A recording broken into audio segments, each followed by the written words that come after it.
guys, welcome back to my channel, or welcome if you're new. Thanks so much for stopping by.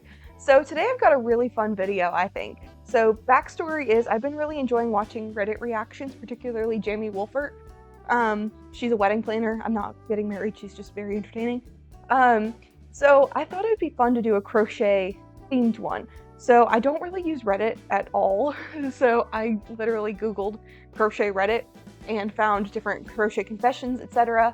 And I think it'd be really fun to react to those today. So yeah, if you're new here, again, thanks so much for stopping by. I do crochet content and a little bit of reading stuff. So if that's something you're into, then, you know, feel free to subscribe and hang out. I'm also a Christian, and so we talk about that a lot. So yeah, anyway, let's get into the video. Tell me you crochet without telling me you crochet. I'm a tennis elbow survivor and have never played tennis. Yeah, I've definitely gotten like sore hands before from crocheting. I want to say even I have a callus on my finger that I had possibly before I started crocheting, but it's just kind of, I think it's much better now. I haven't been crocheting lately, but it's probably going to be there as long as I crochet. I hate counting in projects. It's all eyeballing / doing what my heart feels is right when I'm crocheting. 11, 12, 17, 60, 29. Yeah, I don't like to count either. It's not relaxing to me when I'm counting, and I want to crochet because I'm relaxing and I'm enjoying it. And counting is just not, I'm not enjoying that when I have to pay attention to it. I did the single crochet stitch wrong for years. Yeah, when I first started crocheting, I didn't understand, like I thought I knew what some of the abbreviations were, and when I didn't know what the stitch was, I just guessed kind of, and so like I would do treble crochets, I think, for double crochets or something like that, and yeah, it took me a while to figure that out. It wasn't super long, but I did do that for a while. Sometimes when I make a toy or stuffy, I deliberately turn the wrong side out because I like how it looks better. Nobody I know can crochet, so they never know the difference anyway. That's smart. For me, sometimes I do crochet backwards. I think I taught myself when I started, and I read this somewhere else too, that when I started, I somehow yarned under instead of over, and I've just never switched, or never switched long term anyway. So sometimes I do need to turn my projects inside out for the right side to be out. But yeah, like if it looks better to you, then that's kind of like, you know, go with what works. I was at church looking for an ink pen and pulled out a crochet hook. Yeah, that's a sign that you crochet plenty. Like, you crochet enough. You aren't missing anything. Yeah, I like to crochet in the car especially, and let me tell you, I can, like, my scissors will be in my lap and then they'll just go missing, and yeah, so to find a crochet hook when you're not looking for one is kind of nice. Okay, so when I first began my whole crochet journey, I somehow taught myself to yarn under instead of yarn over. And since then, I haven't even bothered to correct my beginner mistake just because I'm too lazy to change my crocheting style, and also that I haven't noticed any wild difference that makes. Maybe it does, I just don't know. And all the projects I worked with till now have turned out pretty good, so I'm hoping it doesn't really matter. But at the same time, I would love to know if I'm wrong or something. I do this too. It just feels so weird to go yarn over now instead of yarn under. So I still do that too. The only difference I've noticed is that it might, your crochet might be backwards. So like, if normally this would be the right side when you're crocheting yarn over, this might be the right side when you're doing yarn under. So that's only the biggest difference I've noticed, which, I mean, as long as you're, with things that aren't a migurini, it's usually okay, because you can just flip it over. When it turns into a migurini where you're gonna have to like close ends and stuff like that, that might be where it gives you some issues, just because like you might have, you know, the rest of the pretty side on the inside. But yeah, other than that, I do the same thing. Sometimes if I realize I skipped a stitch on the last row, I just increase instead of frogging.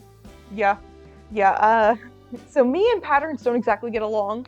I do really enjoy patterns, but I usually end up with more stitches than the pattern says, so I just kind of wing it once I get to that point. And some things come out lopsided or weird, and others, you know, come out fine.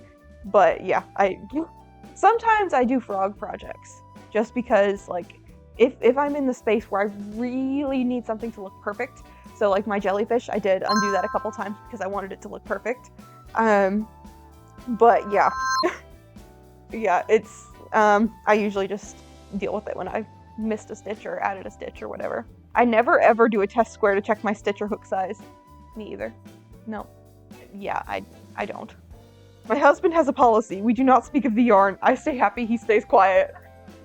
That's a good policy. I've told my boyfriend I only have 3 work in progresses. Well, the starting chain and first few rows are only to check the yarn is like what I expected. And the projects I have to weave ends in are basically done, and the baby blanket and matching lovey don't count since they're presents. So yeah, I have 3 too. Yeah, I have, but no, even by that logic, I still have like 10. Probably more than 10. I've kept yarn in my trunk from Michael's sale for days, then snuck it into my craft closet while my husband was showering. Oh, yeah, the yarn hoarding is real. It's fun. It's so soft and there's pretty colors and you always can think like, oh, I can find something to make with that. Yeah.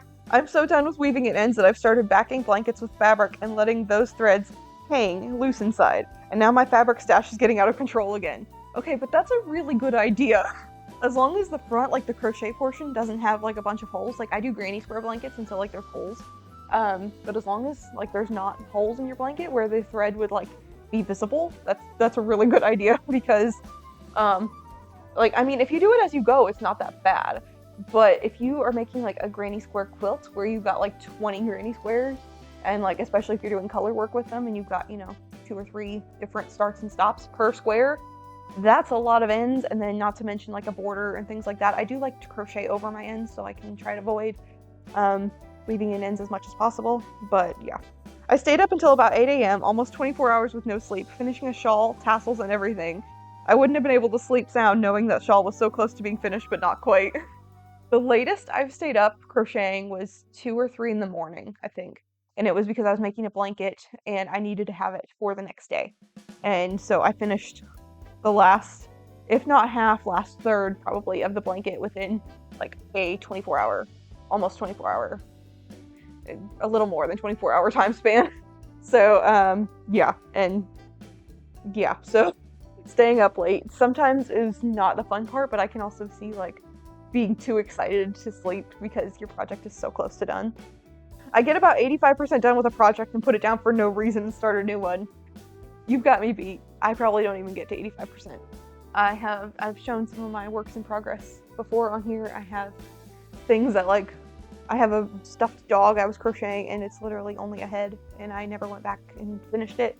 So yeah, you got me beat there. I've been working on a horse as a Christmas present since Thanksgiving of 2020. It's still less than halfway done and the intended recipient is out of her horse girl phase. Yeah. I have a Christmas gift I was working on last year and it's still not done. And the dog I just mentioned was a birthday gift for about 3 years ago. I don't like Super Saver. My mom gave it to me, so I'm using it to make stuff for other people. I mean, most other people won't tell you that they don't like the yarn you used, so you're the one who has to like live with yourself crocheting your own projects with yarn you don't like. So if someone else can deal with that texture, then, I scratch my ear with my crochet hook.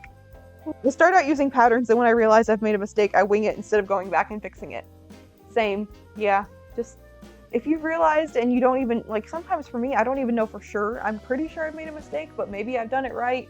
And then I just basically wing it. I wash and dry all my projects on normal high settings despite whatever yarn it is because it's easier to throw crochet things with the rest of my laundry rather than doing separate loads. I do the same thing. As long as it's not like big even, like my crochet sweater here, I wash this normally. The only issue I've had is that it, in the dryer, it gets fluffy. Wouldn't be a big deal. All right, and that is all we have for our crochet Reddit confessions. I'd love to know what your confessions are in the comments below. If you did like this video, please like and subscribe and share and all of those things. So yeah, but this was really fun. If you guys want to see this as like a recurring series, please let me know. I had fun doing this, and it's fun to see like other people's reactions and confessions. For me, I think the most realistic ones are the unfinished projects and the not starting over your projects, and then also yarning under instead of over, because I do all 3 of those things. Yeah, I'm also kind of on a yarn buy ban right now because I have too much yarn in my stash. I have a blanket I need to start because it's for someone's birthday next month. So yeah, I want to, my goal for the year is to finish out all of my yarn stash so I can go and buy a bunch of new yarn for like the new year. I have a Hobby Lobby gift card. I'm saving it for either Christmas decor or yarn. So yeah.